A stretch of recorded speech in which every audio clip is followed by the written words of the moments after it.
तो आइए इंशाअल्लाह ज़वजल आज की इस वीडियो में दिमाग को किस तरह मज़बूत किया जाता है, अपने दिमाग की रोशनी को ज़्यादा करने के लिए, याददाश्त को ज़्यादा करने के लिए, मेमोरी पावर को ज़्यादा करने के लिए आज एक बेहतरीन वजीफ़ा मैं आपको बताने जा रहा हूँ।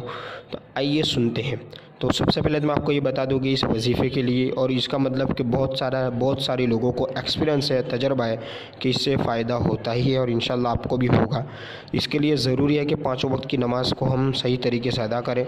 इंशाअल्लाह अज़्ज़वजल जो कोई पाँचों वक्त की नमाज़ के बाद अपना सीधा हाथ सर पर रख कर अव्वल आखिर दुरूद पाक, अव्वल आखिर दुरूद शरीफ पढ़े लेनी है शुरुआत में और आखिर में।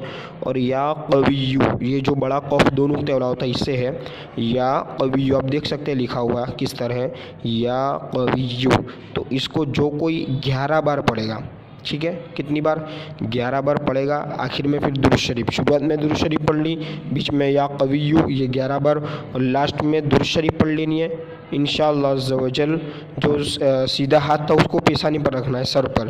तो इस तरह अगर जो पाँचों वक्त की नमाज़ के बाद अपना मामूल बना लेगा तो इंशाअल्लाह अज़्ज़वजल उसका मतलब कि जो दिमाग है वो तेज़ हो जाएगा और जो भूलने की आदत है वो भी कम हो जाएगी और इंशाअल्लाह अज़्ज़वजल बहुत कुछ उसको याद रहेगा। तो आप भी इस अमल को आज ही से शुरू कर दिए। तो चलिए मिलते हैं अगली वीडियो में, तब तक के लिए शुक्रिया। देखते रहिए इस्लामिक एंड टेक।